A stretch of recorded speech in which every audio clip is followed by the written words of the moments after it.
Hi, my name is Liz Forrest, and today I'm here with Barbara Rainbow, and we are going to be visiting about a new exciting resource that's coming to our community. So I would love to welcome you, Barbara, and just get a little bit of information about this amazing project that you're bringing to us here in Jefferson County.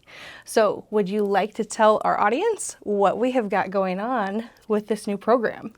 Okay, well, I'm a longtime organic gardener, and I thought for sure there would be several community gardens in our community. And last year I spent the year looking for a community garden that I could join and just volunteer. And I was having a little problem with that, and that some gardens had closed down and things like that. So I started talking to our mayor, and I also envisioned that if we had a community garden on a parkland or on city land that was being not used very well, that it would be a great place for people to come and grow their own food. And I was involved in a project in Mount Pleasant that was real successful, so I thought, why don't we do this here? Wow, that's wonderful. Is there any particular reason why you thought this adventure would be good for our community? Oh gosh. First of all, there are a lot of people here that do like to grow their own vegetables and are interested in sustainable agriculture. And we're a small community with a lot of diversity. And I felt like this is a great opportunity for us to get to know each other, work together for common good. I know there's people in our community that are at food shortages, and so that's one thing I've done before, is where we grow and donate our produce to either a shelter, a church, or a soup kitchen like we have here. So there's lots of opportunities for learning, for sharing gardening experience. And I'm just now finishing the Master Garden program with the Iowa State University. So I'd like to bring that kind of knowledge to our community. Wonderful. That sounds amazing. And then is anybody able to utilize this, or how do people find out more information about this program? We're just now getting the land dedicated, which is at O.B. Nelson Park. Park and Rec and the city mayor are supporting this program. Wonderful. And we figure by next spring we'll be ready to start planting. Our next step is to get a fence placed around the area, which would be about 100 feet by 100 feet. Wow. And it'll be open to the public. We'll probably have people sign up for a raised bed. The raised beds are probably going to be 4 by 12 or 16 feet.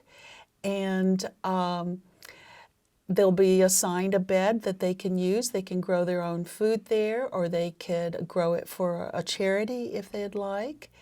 And we're hoping it'll be opportunities for children and maybe some of the schools to come and learn more about gardening and good, healthy food. Oh, wow, that sounds wonderful. Barbara, one thing that I'm curious about learning about this garden project is, as far as the plants going into it, is there anything in particular that you're wanting to bring, or can people plant whatever they want in this garden? Well, it would be, it could not be perennials that would be there year after year, because then that would be your plot for the rest of your life. So annual plants, it can be vegetables or fruits. We would like to have a pollinator garden around there to help beneficial insects to be present for pollination, as well as for eating the other insects that we don't want.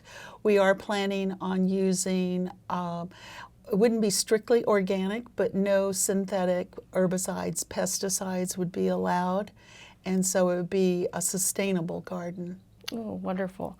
That sounds great. And then as far as the fertilizers, can you just give us a little bit more information then as to like fertilizer, pesticide type things? What would be limited and what would we want to stay away from to help preserve the pollinators and not cause any chemical interactions? This year, after we get the fence up to keep the deer out, healthy crowd of deer, we are going to be bringing in sheep manure or cow manure, and also mulch from the city is available to us for pathways. And what we'd like is for this next year that to sit and decompose, and we're working with other people in our community that are making soil for gardens. Wonderful. And if we have some successful donations to help us purchase that kind of things, we would be putting those in too. Wonderful. Are there any community resources that you've reached out to that are helping you with this garden project? Yes, I've been talking with a lot of our gardeners here. The Fairfield Farmers Market are sponsoring us. I'm also working closely with Habitat for Humanity and the Restore, which has a lot of materials that we may be able to utilize.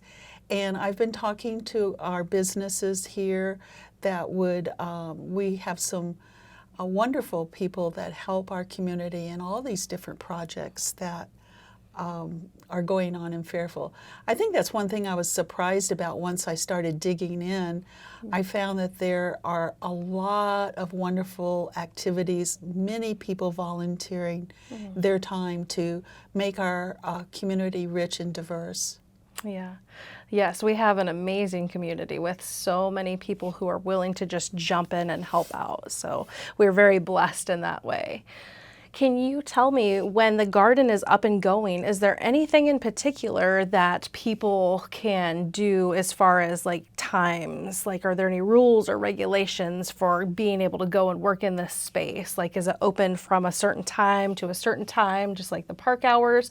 Can they go like in the evening and work? Like, what time frame is the garden going to be available for people to utilize? These are details that we may have to work out as the need arises. We do want to have a fence around it, mostly to keep the deer and rabbits out, not people out. Yeah.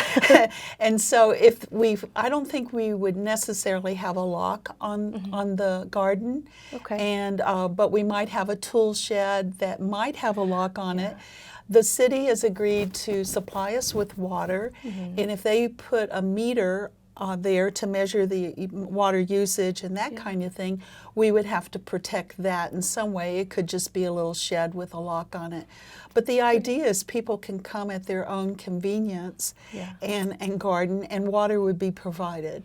Wow, that's amazing. That is such a great resource for our community. And then can you tell me, was there anything in particular that really like hits home for you with this project? Is there anything that you saw prior to looking at starting this that was like an overwhelming need? Like, I feel compelled to create this. Well, I think a healthy community grows together. I have enjoyed gardening myself as an activity. It's great for your physical well-being. Being in nature is great. It's a great tool for teaching other people, not only about gardening, but about working together. I know there's a need in communities for people that either don't have the resources to grow or to purchase the kinds of foods they'd like to eat, and I have found that you can grow delicious vegetables in a very small space, and I'd like to share my knowledge with other people. Wonderful. And that was leading me into my next question is, when you have a community very diverse like ours, and there's a lot of people who maybe haven't had the opportunity in the past to garden and grow their own food and are really interested in sustaining, and healthy, more organic options that are homegrown, if they don't have that prior knowledge and they're interested in learning how to do this and utilize one of these spaces, is there a class or people that they can go to? I know you said you were interested in sharing this knowledge. Is there going to be any type of training or educational program that kind of works hand in hand with this? Absolutely. If there's a demand, that's what we want to do, is provide this for the community. So if there's children that want to learn specific things or classes that want to come, we would like to have an area of the garden that's for children that would allow them to come and either play while their parents are growing things, but also for students to come. And I'm working with Faith Reeves, which a lot of people in our community know about her Fairfield Garden Initiative, and other people like that in our community that I think gardeners by nature want to give back to their community. So educational opportunities and sharing knowledge is part of gardening. Yeah, I say, and plants usually just are proliferative, and there's so much more than we can do with one plant on our own, and the ability to spread that well throughout the community and help our community. That's just an amazing opportunity that we have, like creating this garden, because if you have a fruitful harvest, you can share that with the community. Right. There's those little food pantries around town, Yes. and I was thinking, oh yes, we should have one real close to the garden. So if you're harvesting, you've got way too many zucchinis, you can just pop them into the little food pantry and they will be used. Yes. I am modeling this garden pretty much on what's going on in Iowa City and other larger communities than ours, where they're using city land that's being underused for community gardens. So ideally, we would have one in each quadrant of Fairfield. So there would be a community garden close to where you live. The idea that you can walk to garden if you live in an apartment or you're living on campus or you're a student and you don't have space in your own place, you could go and tend to your garden. Yeah. And there'll be minimal rules, I think, but there'll be some guidance. I mean, we definitely want to be conservative with our water. Yeah, we definitely want to care for the soil, and we want to weed as needed so that it always looks nice and inviting. Yeah, and it's not overtaking the plants that we want to grow. Yeah. So your garden in particular is going to be toward the south end of town? Yes. Okay. That was the first park space that the Park and Rec Department felt could be utilized. I have my eye on a few other locations, Wonderful. But I've even talked with the city, say if the city owns a city lot where there was a house that had to be taken down because it couldn't be repaired, that would be another great location so that it's close to people where they do not have to drive to do their gardening.